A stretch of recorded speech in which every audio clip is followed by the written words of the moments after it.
what you do to share the word about books, which are so important. And I'm joined tonight by my dear friends, Jen Couch and John Seidel, who I've known for a couple years virtually. You all, today is the first time that the three of us have ever met in person. And I've known John for 5 years. I've known Jen for over 2.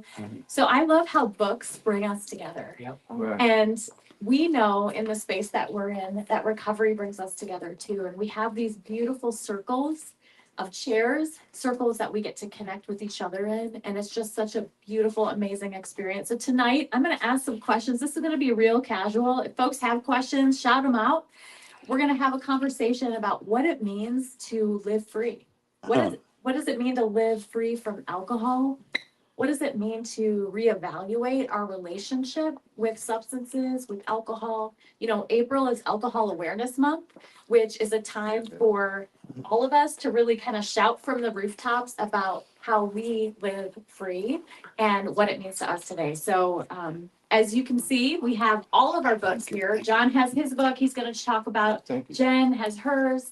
The Doc Bookshop has been so gracious in having mine as well. So please, come and talk to us after. But we're going to kick it off. I'm just going to start. Jen, I'm going to start with you. Can you just introduce yourself and why you are in this space of alcohol free?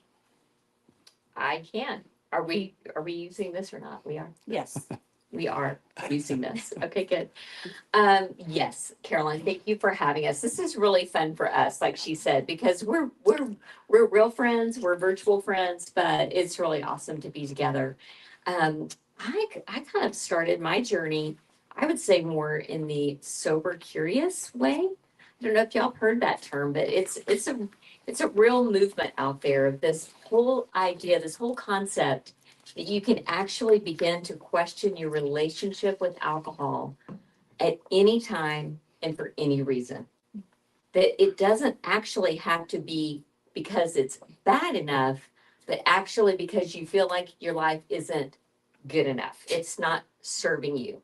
So my story back in 2017 is I really didn't have a big rock bottom moment.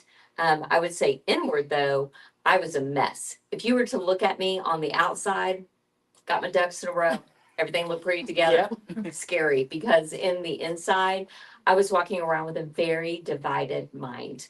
I was one girl by day, totally sober-minded, awake, alert, alive, aware in my own life. 5 o'clock, wine o'clock, I'm looking for the checkout button. I'm looking to eject.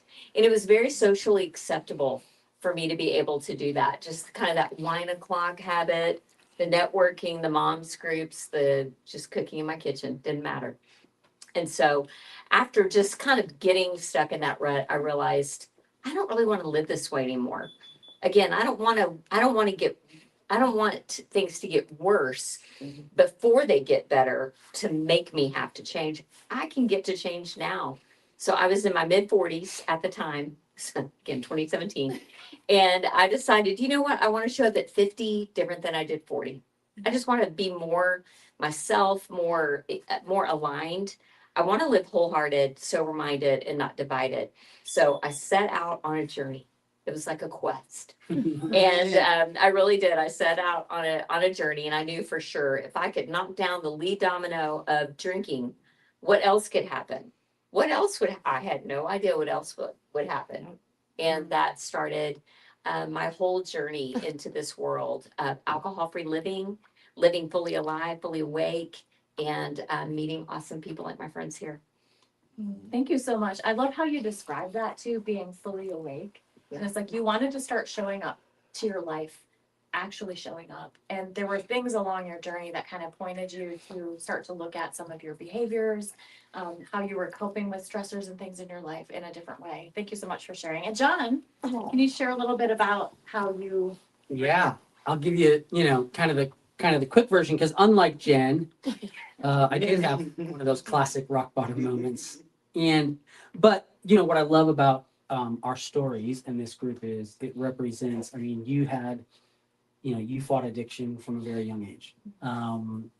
Yours was more what you call, and I think you'll talk about this, is gray area drinking. And my story is I'm the Christian that became an alcoholic not the other way Wow. around. And generally, it's the other way around. The addict who becomes a Christian, you find Jesus, you find faith, and Right. life is, I was, grew up in the church, baptized at 8, had great parents, even though my biological parents divorced when I was young, had a great stepdad that came in and everything kind of seemed great, in that aspect. But yet there were things happening behind the scenes, including, being sexually abused, being physically abused. And so from a very young age, I always just wanted to escape. I didn't know how to sit and be with myself, with uncomfortable thoughts, uncomfortable feelings. And, I got drunk for the first time when I was about 15. And yet it wasn't a, downward spiral from there. Mhm. But my body kind of knew and remembered, oh, that first time I got drunk, it was like I didn't have to think about anything. Like there was relief. And so I just kind of carried that with me. And as I got older into adulthood, it became that during times of high stress, high anxiety, I would drink more and I would turn to it. But I always thought, well, I could cut back, right? And I could stop for a little bit. And so because of that, I'm good, right? Like alcoholics can't do that. Yeah. And I think, we addicts, we people just in general who struggle with what I say misordered or disordered drinking, we play that comparison game. Mhm. Well, as long as I'm not doing, Yeah. then I'm good, right? Right. And what's interesting is I was involved in my church. I was even on staff at my church part-time for a while. Loved Jesus, knew Jesus.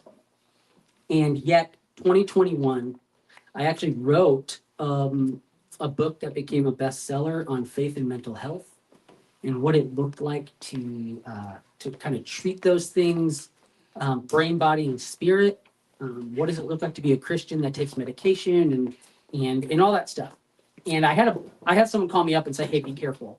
You're going to publish a book, and you guys know this. You publish a book, and actually, I say the worst part of publishing a book is the day it comes out, because everything is like you can control a lot of stuff up to that point, but once it comes out, like you have no control, Right.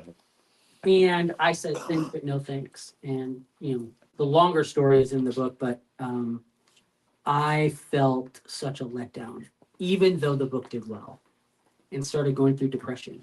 And that fall of 2021, it just all hit. And lost my job. Had my son was diagnosed with a tumor in his shin.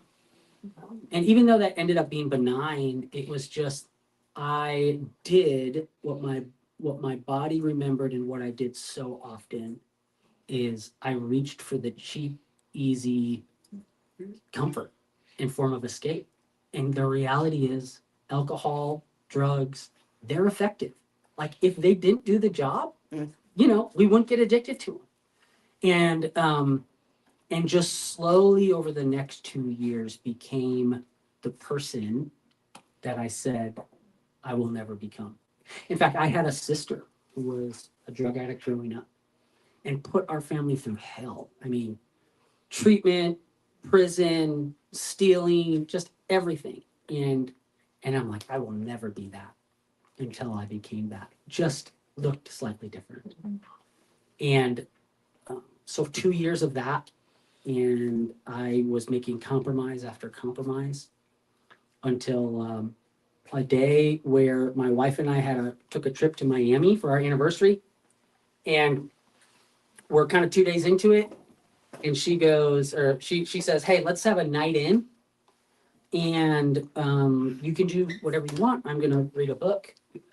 And I said, I'm just gonna go down to the hotel bar and have a drink and appetizer and watch NBA playoffs, and everything's gonna be great. And she looked at me and she said, "Okay, don't get drunk." I thought I was hiding it pretty well at this point, and I was hiding the depths of my drinking, which I was drinking, I was getting up and drinking, 10 a.m. I couldn't even tell you how many drinks I was having a day, and, but I wasn't hiding it as well as I thought. And I looked at her and I said, I will not get drunk. And I can tell you that if you would have hooked me up to a lie detector, I would have passed. Like, I had no plans on getting drunk. Right. But for a guy who writes a book called Confessions of a Christian Alcoholic, you can probably imagine what happens next. Go down to the bar. I have a drink. I can't tell you how many I have after that. By the end of the night, which is really the beginning of the next morning, it's 1 a.m. I've shut the hotel bar down. I have a triple digit bar tab. And I'm like, I can't go back to the hotel room. And so our hotel's on South Beach. I walk across the street and I say, I'm just going to sober up. I'm going to sit here. Pretty quickly, I have to go to the bathroom. I'm like, what am I going to do? The hotel bar and is shut down. And there's a lot more people on South Beach at 1 a.m. doing a lot of different things than you would imagine. And so, what am I going to do? And so I kind of look. Drunk John has a really good idea. Drunk John says, I've got the world's biggest toilet in front of me. Yeah. And so with all my clothes on, I wade into the ocean. I start going to the bathroom and it starts coming out of both ends. And I just have this moment of what has my life become? Right. I truly set out not to get drunk tonight. And this is what happens. I've completely lost control. And so the next day, I finally sober up a little bit, go back to the hotel room. My wife asked me, did you get drunk last night? And I call it my Peter moment because I denied it 3 times. But finally, towards the end of the day, the Holy Spirit's really working on me. And I just come out and tell her everything. And she's pretty, heartbroken. And because I don't think you know what that does to a woman, because you looked me straight in the face and said no. And you were so convincing. Like, what else? What else might you be lying about? And so I start making all the promises. I'm not going to drink. I know I need help. I can't control it, And she looks at me and she says, what may be, I think, the wisest words ever said to me, which were, John, I don't care if you never drink again. That's not what I want. What I want you to do is to get to the root of why you can't sit with yourself, why the thoughts keep going and you have no other way to deal with them. You were molested as a kid. You were abused. Like, you have to deal with that stuff. And I'm kind of like, can we go back to the not drinking part? Like, that would be easier, Yeah. And yet I knew it was just kind of like, all right, if I'm truly going to get free from this, because I tried to stop for years. And I was like, all right. So my commitment that night on the beach was to really get to the root.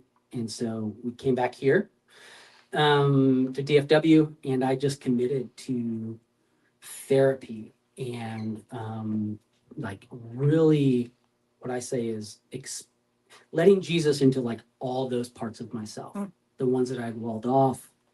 And it was hard, and it was a lot of tears. I didn't know what to do with myself. I didn't know how to get to sleep that night. And yet, God really showed up for me. And so that was my journey of saying, all right, enough is enough. I'm gonna let all those parts of myself get healed. I'm gonna dig into those roots. I'm gonna stop just shooting for sobriety, because I tried that and that didn't work. And I'm gonna shoot for Jesus and get sobriety thrown in this time. And it worked. And now here I am. I'll be 3 years sober in July. And wrote my book out wrote my story out in my book, and that's what I talk about now.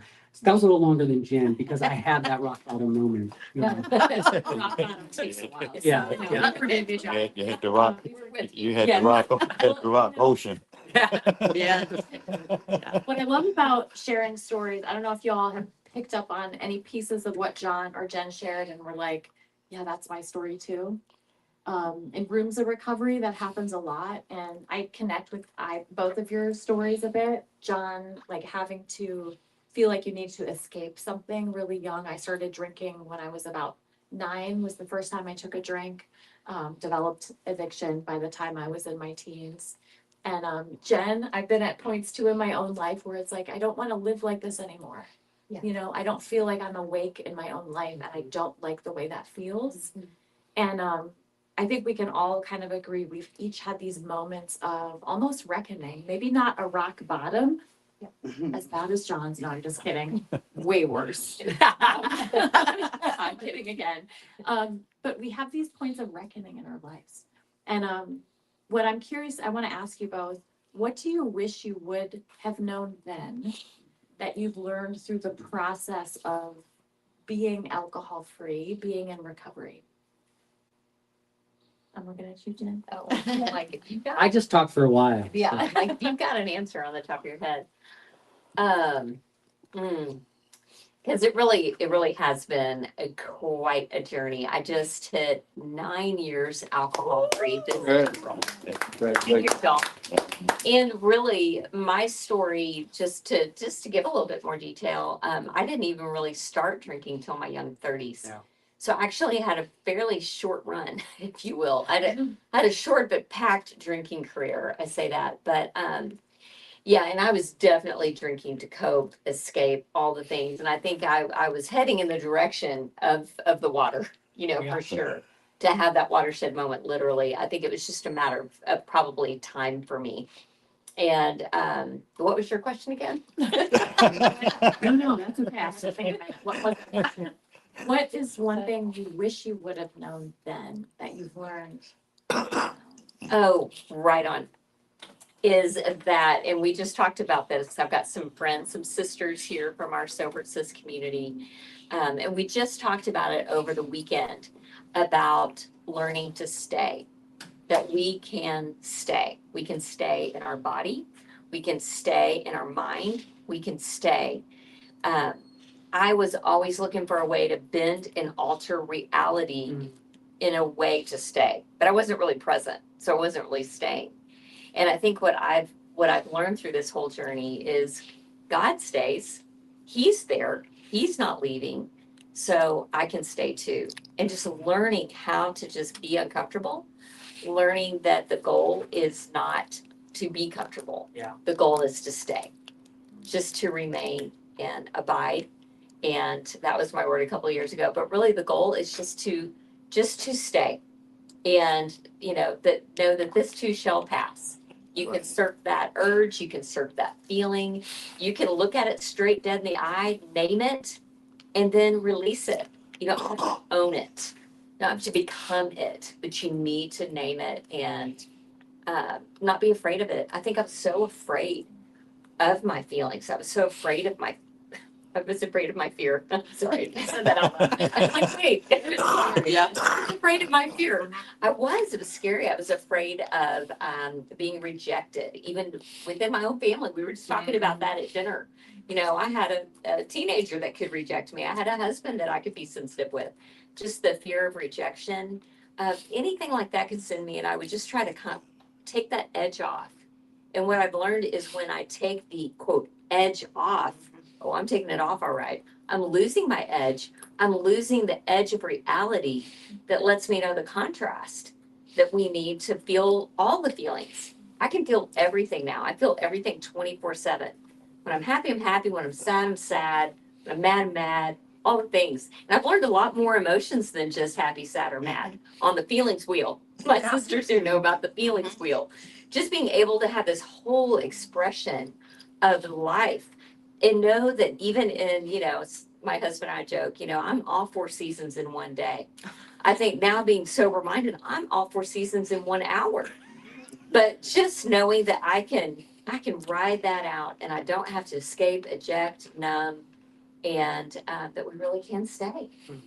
I didn't know how much I could stay through, not just willpower and grit my teeth, but really be present and stay. It's powerful to be able to stay.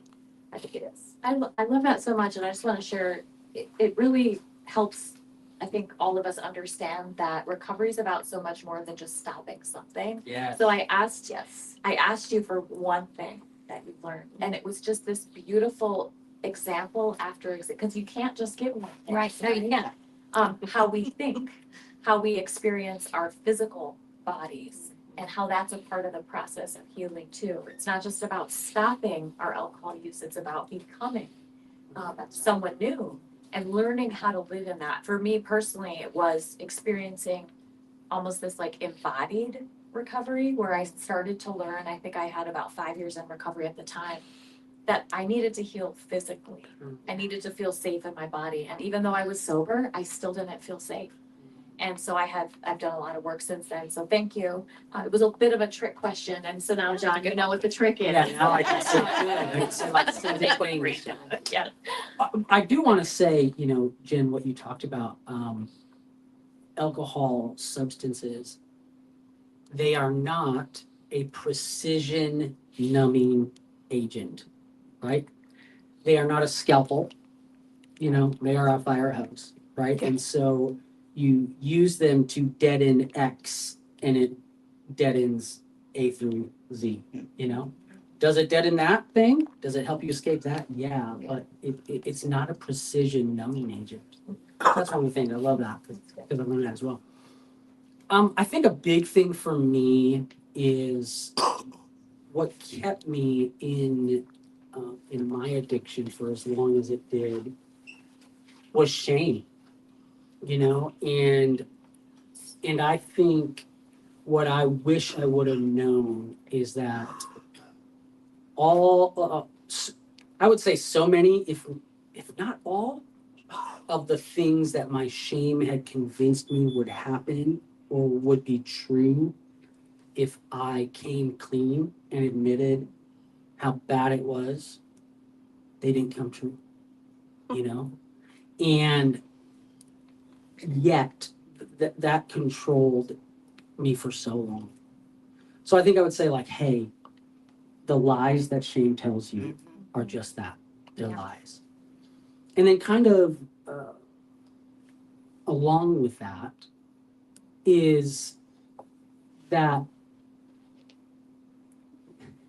there is this like beauty and just like I write in my book, I remember when I got sober and I've never taken more pictures of like nature in my life. And I'm like, I have like all these pictures of like trees and birds, and I'm like, who is this guy? You know? And it was just like I say, like it was almost like taking there's an old, not old, but a movie called Limitless with Bradley Cooper. It's like he takes this pill and it allows him to use like 100% of his brain, you know?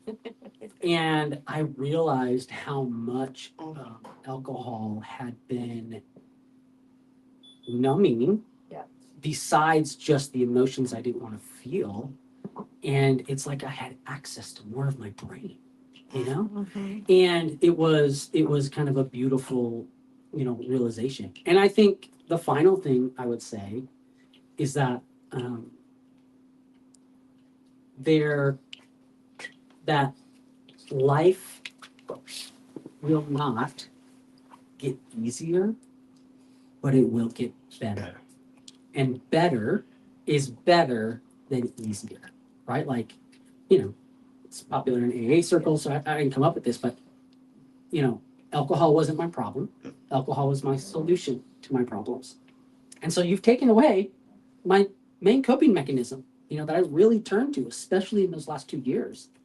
And so, you know, I did have a relapse, recurrence of use, as we say, about a month and a half into it, because as I started to do therapy and like, you know, uncover these things and dig into them and feel things that I had never felt before or didn't want to feel, it just became overwhelming, right? And I went back for like a week, and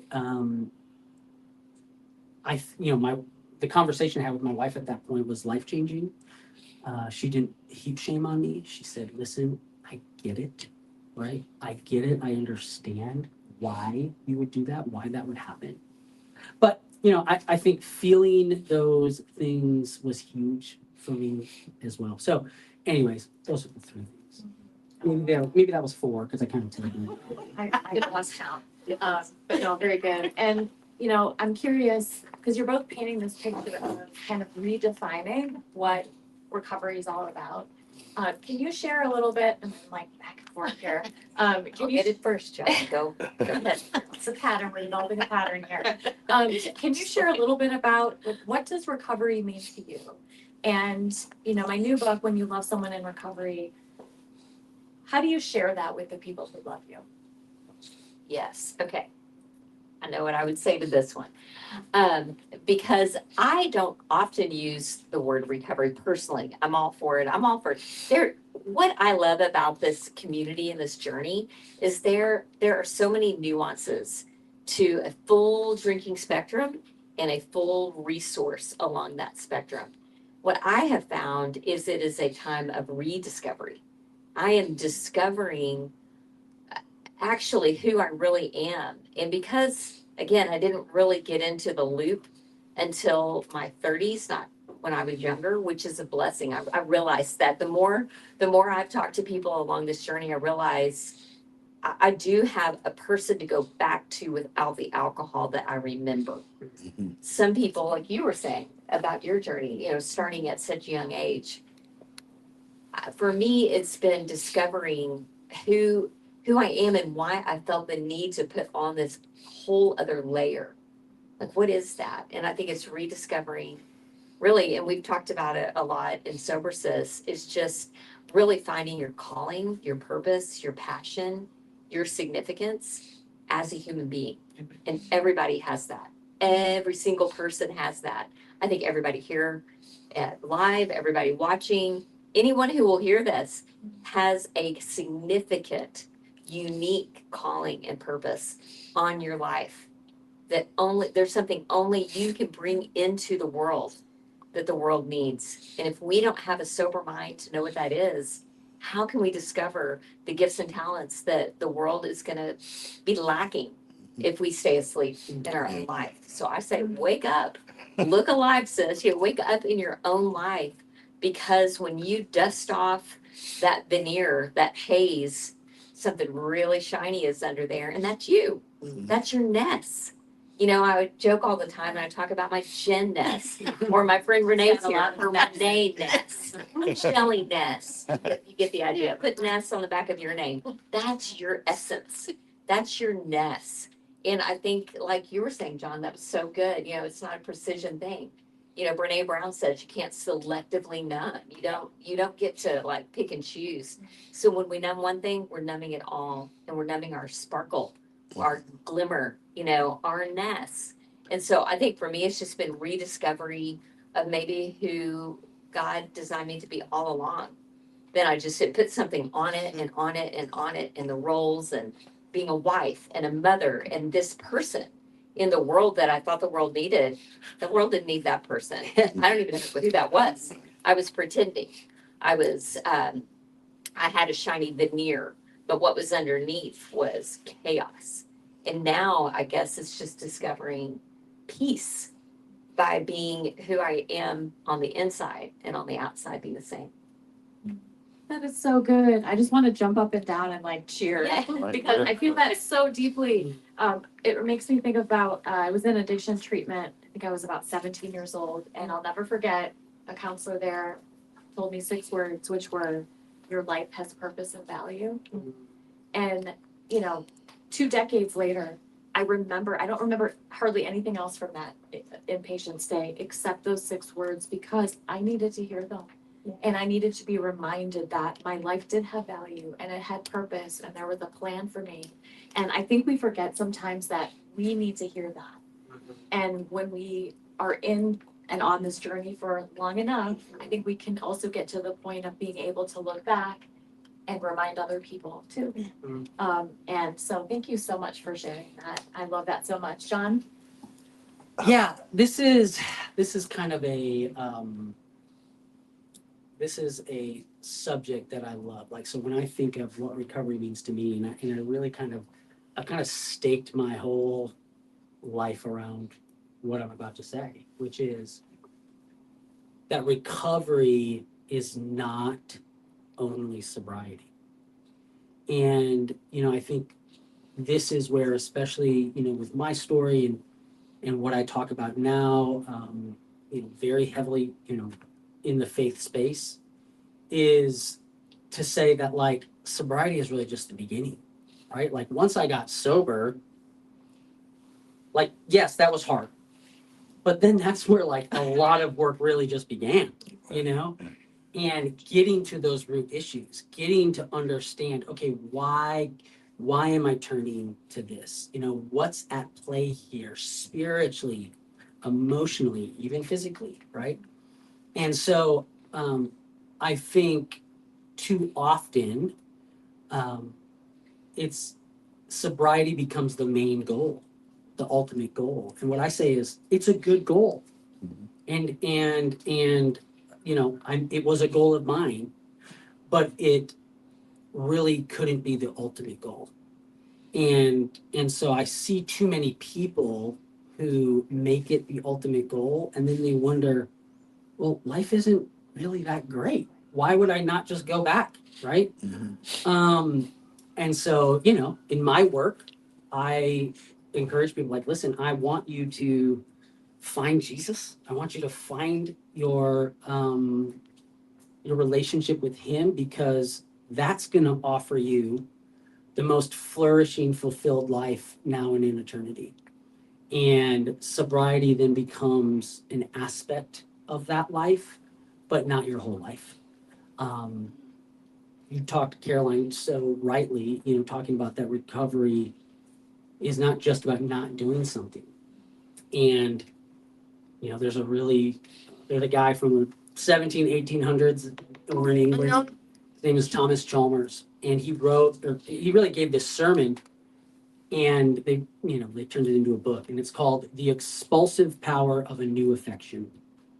And the idea is just that, right? Like, hey, you need something greater than what is satisfying you right now. And as a Christian, I'm called to believe that the greatest thing is Jesus, right? And so I'm like, that's what I'm about. Listen, you need detox, you need, treatment, you need medicine, you need like all of that stuff are great tools. But I want you to have more than just not doing something. And my sister, who struggled for so long, it's like that was her ultimate, in a sense, downfall. Every time it was get sober, just go to a facility. Prison as a way of forcing you to get sober, and yet it was never about what's greater. And she's gone now, and I wish I could say and talk with her about that, and I can't, so. Yeah, well, and I do love that, John, about how it's so much more. And I think these conversations are so important to have because together we can help redefine what it is. And, society and, these images we have, I don't know if y'all remember, maybe this dates me, the TV show Intervention, it's like the sensationalized, y'all remember that? Kind of sensationalized approach of how we help folks. But when we love someone in recovery, I think one of the most important things we can do is show up and listen and learn more about what we view it as, the person in recovery. Like, how do we see it? Show up and listen. And speaking of that, so I'm gonna ask one more question. We're gonna have some time to kind of chat. Y'all pick up some books. If you have questions, please do that. Come talk to us. But I'm curious for your loved ones, how has their support been instrumental in your own journey? Kind of what are some things that they've done that have been helpful for you? Maybe your spouse or your kids or your friends. I know you got a whole community of sisters out there. For sure. And I would just want to go back and say that the shame piece is such a big part of it. I think being able to just be met where people are not focusing on your behavior. I think we would all want that. If you're doing something that's out of alignment with you, that's not the best for you, you know that deep down. I think for me, I was always wanting someone to go, what's really going on? Yeah. And not just judge my drinking. Then they would miss me And I was already feeling missed in my life. I was already feeling small and like it didn't matter. And so if you're just going to focus on what I'm doing wrong or that's an outlier of like my little pseudo put together life, you're going to miss me and why I'm doing this. So I love that y'all said that. For me, with my family, so here I was, this little stay at home mom, kind of hitting the 1 o'clock hour very consistently, and that was not working for me. So I just kind of made an abrupt turn and said, "Hey, I'm going to take another break from drinking," and I could take breaks from drinking, and that was part of the challenge. Is I could stop anytime I wanted. I just didn't stay stopped. Yep. I always went back. And every time I went back, it seemed like I went deeper and a little darker every time. And that's why I do think drinking is on a spectrum. It's kind of on a highway that's heading one direction. It's not going to go better, or, it's not going to go the way you want it to go. So I sat down with my husband, I'll never forget it, on April 2nd, 2017, in downtown Fort Worth in Sundance Square. We ordered 2 margaritas on the rocks, salt for him, none for me. And I just said, I am about to take a 6-week break from drinking again. And I need you to know that I'm gonna be doing this. But instead of trying to not do something, which has always been my approach, willpower, try hard, just walk away. Deprivation, baby. That's how you get it done. Just deny yourself what you really want until you don't want it anymore. That doesn't work. Has anybody tried that and it worked? Let me know. Did not work for me. It made me want it more. I just thought about it Yeah. more, even when I wasn't doing it more. And so I sat across from my husband and I said, so I know he and I are drinking buddies. I've got a friend here who has a husband who joined her on the journey. I did not have that situation. I had a drinking buddy who said, good for you. I will support you in what you're doing, and I'm going to keep doing me. And I said, good, because I'm not doing this for you. I am doing this for me. And I really had to find and carve out my own lane within our relationship. But he was fortunately, still is to this day, very supportive of my decision about drinking and what I'm putting in my body and my choices.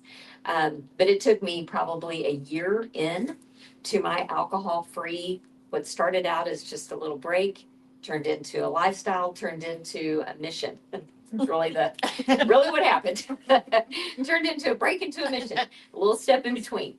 It was probably about a year into my sobriety that I looked at my husband and I said, I don't think you realize what a big deal it is that I'm still not drinking. You are, I'm not, and that's okay. It really is.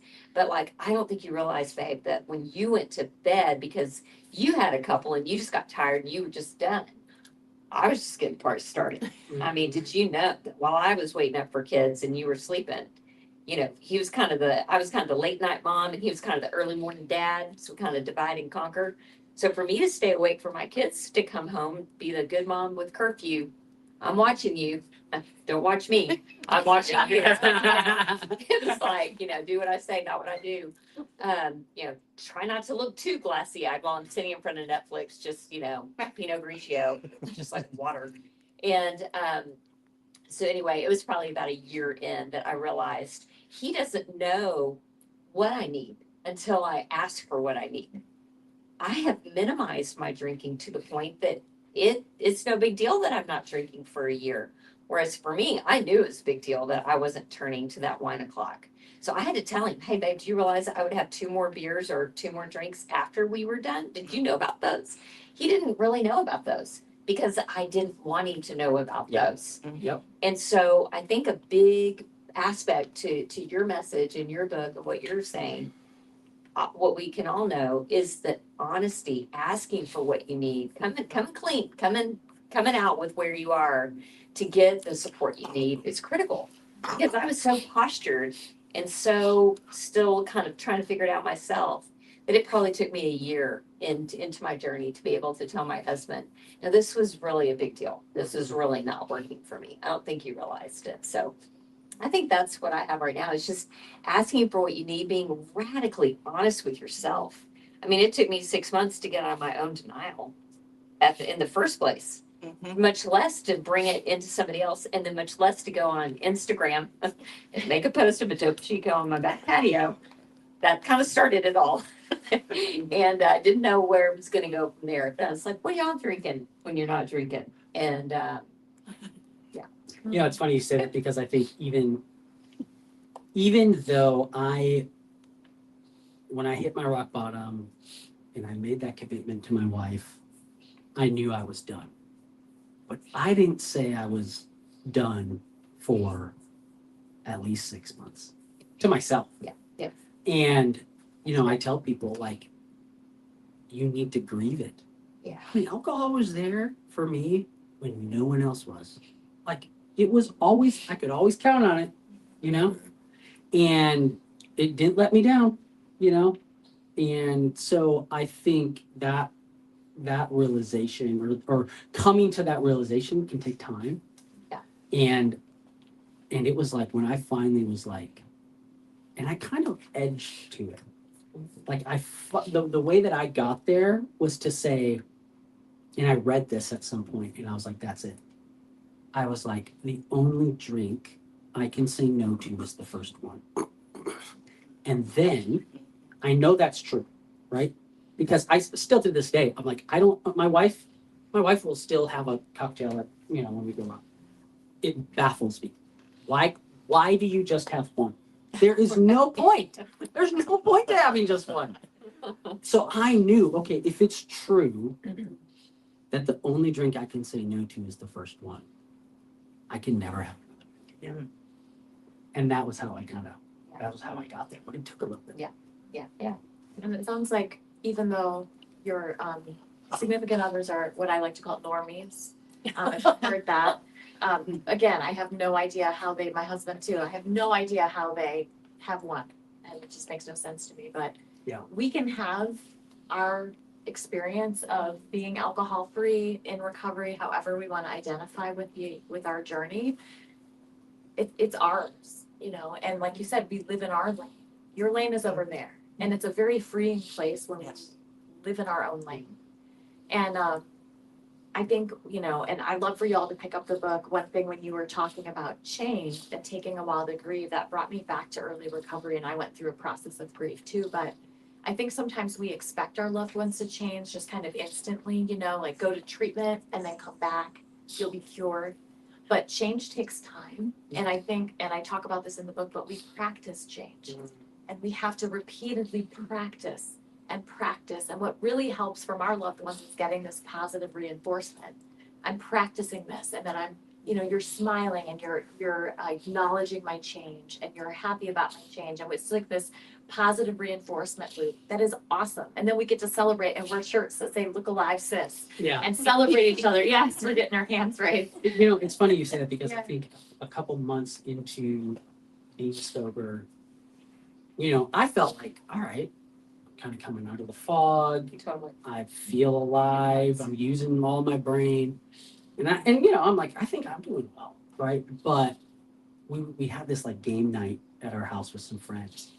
And we're sitting there and I kind of open up to them about the journey that I've started. And, you know, my wife she kind of looks at me and she's like, yeah, I finally got the husband I thought I married. And I was like, oh, wow. Like, you talk about just a good shot in a good way, you know? And yet also then you're like, dang, 15 years or so of that.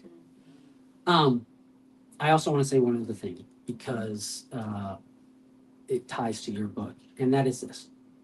When I wrote my book, my first book had an entire chapter for friends, loved ones who love people with mental health struggles. And it was kind of like one of those, like you write it and you're like, oh, you know, I mean, obviously, I think it's going to be a good chapter, but it became like the breakout star of the book, you know?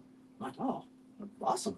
And so when I put together my proposal for the publisher, I originally had a chapter dedicated to the same thing in my book about, hey, this is, if you love an alcoholic or love someone with substance use disorder, here's what you should do. And I sat down to write that chapter and I couldn't write it. And it's not that, when it comes to mental health, there's a one size fits all approach, but I do think it is slightly, for lack of a better term, easier. But when it comes to addiction, when it comes to gray area drinking, when it comes there's what one person needs as a family member is just different, right? And so I'll go back to that week after I had relapsed, and my wife comes up and she's like, "You're drunk, aren't you?" And I'm like, "Yeah." And it was like there are plenty of books, advice that would say, "All right, now it's tough love time." I gave him, he made that promise to me in Miami. Here we are, kick him to the curb. And yet what she offered me was grace. Why? As a Christian, I think the Holy Spirit is active and alive, and that guided her.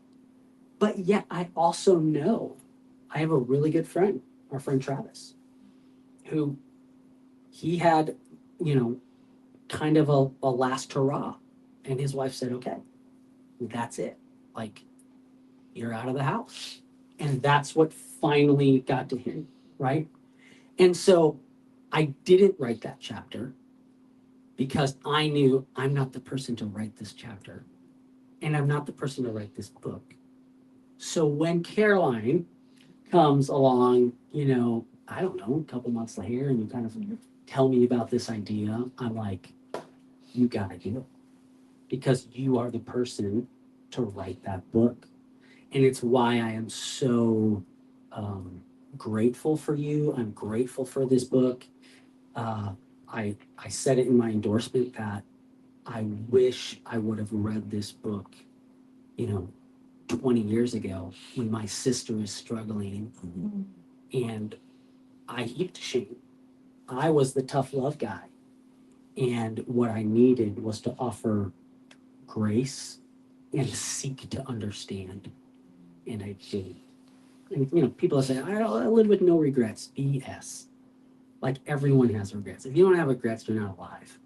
That's one of my regrets, And I'm so thankful that we have this book now in the literary world, in the quit lit genre that we call it. Yeah. Because you are the person that needed to write it. And it's incredible. So thank you. Appreciate that, John. Appreciate it so much. Well, I think, anything else you all want to share before we close and kind of have some time to just connect one-on-one? I would ask for Q&A. Yeah. Any questions? I do. Yeah. I guess I don't know really how to put this out here. You talk about sobriety, you talk about your personal connection with those that support you. But when you see somebody that is abusing alcohol and they have not recognized that they need to go take that process, and I wish I would have done, like you said, that book, I wish it would came out a couple of years ago. Right. Because I lost two of my cousins to suicide and a third one. And right before that, it was alcohol abuse. It's like, it, you've seen it, you try to talk to them about it, but, not having the tools, really to understand. And everybody has it in their family. You really Amen. Amen. Everybody have it in their family. And we try to be the therapist. We're not the therapist. And so how do you see that person before it's too late? Amen. That's I think that's what I'm dealing with, and then love them through it. Yes. And I think that's what we didn't do for my cousin. We seen it, and we just did not deal with it like we needed to deal with it for the suicide. Right. This is three of them back, and they were men, and so that's another. So it's like. Well, first of all, I would say, I'm so grateful for the work that Jen and Caroline have done. And part of my, I feel like is my calling is to, and I talk about this in the book, but especially for men, I talk about practicing what I call radical vulnerability. Not just regular vulnerability, not like, kind of struggling. It's like, how? Why? what. And that's hard for men, especially. And so that's one of the things that I'm trying to do out here. Um, I'll say from my experience, then Caroline, I would love to hear your response to this question, especially with your clinical background and your social work background. But people have asked my wife especially, hey, what was it like? Like, what did you say? Were you constantly calling John out and whatnot? And my wife says, listen, as hard as it was, I knew, and this is where you got to get to know how does the person best respond. And I'm not saying that you lacked that. I'm just saying in general. My wife knew that if she came heavy-handed, that I would run. I would shirk back. And so she said, I knew that I had to sacrifice a lot of immediate comfort in my own life until you got to the point where you realized it and made the change, not because I was telling you to, but because you realized you needed to. And that was hard. And hey, guess what? Like, we're still in marriage counseling, right? Like, there's sacrifices. But so my encouragement is twofold. One, and maybe you have a more eloquent way to say this, but like, we can't force anyone to change. And as hard as that is, it was true in my experience. I think, the reality is you've lost a lot of friends because of that reality. And so I think ultimately what it comes down to is I had to realize what I was doing to myself, what I was doing to my family, and say, I'm changing because of, the convictions, especially, for my faith. But that's been my experience. But I know some people, it's like, hey, I'm going to say something, right? I'm gonna continue to call you to something better, but yet love you. I think that's where I didn't do it with my sister. Is I kind of felt like it was either black or white. So to offer grace is to enable, I thought, and so then that means the opposite of enabling is tough love, and that binary thinking is not correct, right? There is a way to offer grace and love, like Jesus did, and call them to something better while still sitting with them. Yeah, no, I think you put that perfectly, and I just want to encourage you because I think a lot of times that I've sat with a lot of parents who've lost children to overdose. While I was writing the book, I had a friend pass away from overdose, and I think we need to let go of some of that weight of maybe some guilt or feeling like we could have done something or we didn't do enough, or in terms like John brought up with enabling and tough love. I think over the past couple decades, even within treatment spaces, have done a lot of harm to loved ones. Because instead of focusing on how to show up and love well, we're worried about, am I doing this or am I not? And I have a friend who talks about, her name's Pam Lanhart, has a phenomenal organization up in Minnesota.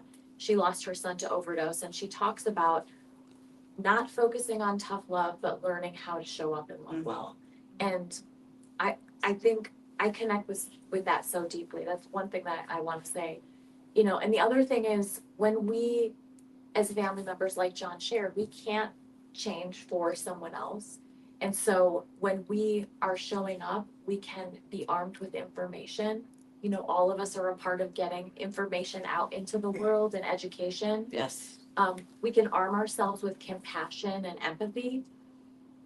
And that person, they're walking their own journey, and it's tough. And I wish I had more answers for you in terms of like, you should have done this or you should have, but having the information, being armed with empathy, and then understanding it's not just the people in our lives struggling with mental health or addiction that need support. Family members and affected loved ones do too. I put some stickers in the back. So my day job, I work for recovery.com. Check them out. But it's a resource that has a lot of options for mental health and addiction treatment. So even family members and loved ones can get support. So if you have someone you love who's struggling, it's not just them potentially that can access that type of help. And I know for my own, I'm also an affected family member. I spent a lot of years in therapy because of my loved one's addiction, because I needed to do my own work, to be able to learn how to live my life as they're living theirs. And and I'm sorry that you experienced that. I know that loss is extremely painful. So thank you for that question and just the vulnerability in this space. Mm-hmm. Donna? I'm just curious about your story, Carol. You said you started drinking at 9 years old, Mm-hmm. and I'm just curious I want to hear more about that because I'm thinking about my I don't have children, but I'm thinking of my niece, my nephews who's that age, and I just really can't imagine that. So I'm just trying to figure out what was. If you don't mind, share a little bit of your story. I'm just trying to understand. Is there signs I need to watch out for with them, or? Yeah, we'll definitely pick up my first book, Downstairs Church, and then my second, You Are Not Your Trauma. It goes into a lot of my backstory. But Jen, you shared a little bit about this. I think when I was young, I wish someone would have asked me what happened instead of asking what's wrong. Like, what's wrong with you? Why are you doing this? There's a book called What Happened. What happened to you? That's a really good book. I think especially when kids, 9-year-olds and even, teens, tweens, which is actually what research shows when people initiate substance use. John, I think you said you were 15 or so. Most people, sorry, Jen, you're out of the group here. I'm very glad that you're not part of the group. 30-year-olds. I'm glad you're not part of our group here, but Like the bloomer, research but shows. she's blooming now. Yeah. The research shows most people who develop an addiction later in life start really young. And most of the people that start really young start because of some type of trauma or underlying issue. And so I wish someone would have asked what happened. Sexual abuse, divorce, neglect, emotional abuse, living in an alcoholic home. There was a lot that went on in my early years. And I think I, at a very early age, saw in my own family system when things are hard, you turn to substances. And I didn't grow up in a Christian home. You heard a lot of folks talking about faith tonight. I had no foundation. I just remember feeling so untethered and lost. I knew that there was a God and there was something else, but I didn't know his name. And I think I was seeking comfort and peace and all of those things and just not in the right way. And I spent a lot of years trapped, and especially when you're a woman experiencing addiction or substance use disorder, trauma is a part of that experience too. So not only did I have a lot of adverse childhood experiences early on, but then into my teens and then into my 20s, it was this snowball effect of trauma and, sexual violence and all of these other additional layers that it was heavy and it was really dark for a really long time. So the good news is we don't have to stay in that place. And I think what I've learned and Jen so eloquently shared with us is that we learn that recovery is about so much more than stopping. But I've learned how to become someone new. At what age did you start becoming yourself? Yeah, I think 28. So that's when my official, we love to celebrate our birthdays in recovery. And I just celebrated 15 years a couple months ago. I know. But I think really 28, and that's when I started to discover, earlier I discovered God, and I started going on my faith journey, which has collided with my recovery journey in a beautiful way. But I discovered that community and connection, mental health and physical health, hope and purpose is all a part of the experience. And life is just so much better today. And that's why I've worked with a lot of women behind the scenes. I don't share a lot on social media about the people that I work with, because I believe we need to have hidden work too in this space. But I speak to and speak into the lives of women like I was, at 9 years old, starting drinking. And there's a lot of us out there, but we can interrupt that with recovery. And part of why we're also passionate about sharing this message and getting information out is because we have the opportunity to interrupt those cycles and break those chains. I will say, to your question as well, when you think of like what to look out for, I think one of the things, Caroline talked about adverse childhood experiences, ACEs. We have a colleague and friend of ours, Gina Berkemeyer, and why can't I think of the name of her book right now?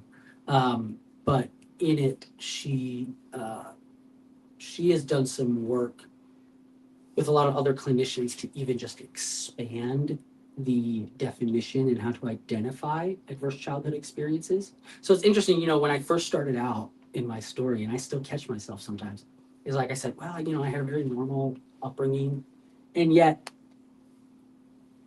it wasn't, right? And that's nothing against my mom, who worked so hard after their divorce, but it was my normal, right? And yet I had abuse, right? And yet there was, kind of all this stuff. And so I think if as family members, as people who maybe are looking out for others, like, can we see where maybe there's some adverse childhood experiences happening, and then go to them and say, how you doing, right? Like really try to be a safe space for them.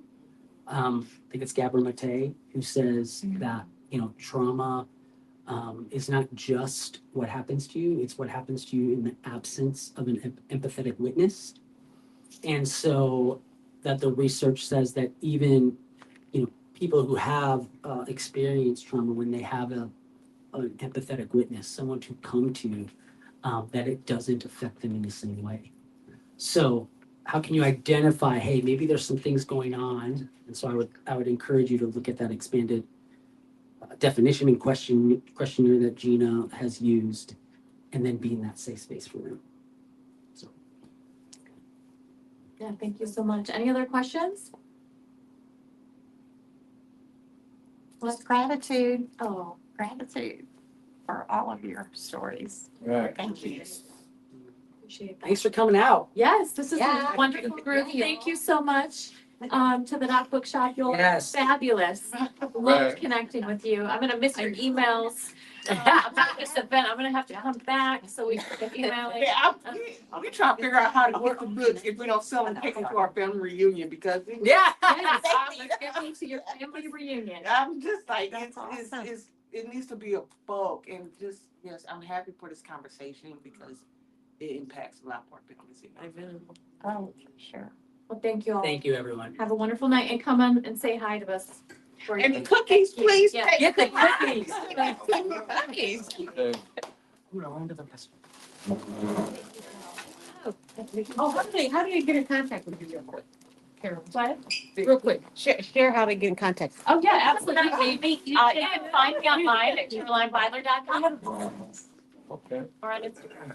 Oh, you got it. Okay, and Jen, go ahead and share how to get in contact with us. And I'm Jen Couch, aka Oh, well, Sober it's Sis Sarah's on fault, not Instagram. mine. Just one word, Yeah, Sober she said Sis. say hi. And I have a free Yeah. community for women all over Let's the give her a world. job. And what we Get her have a job. found is connection really is the She's gonna end antidote up with to 20 addiction. jobs in the next And couple so of what weeks. we're doing in Find Sober somebody. Sis is exactly what we've talked about up here.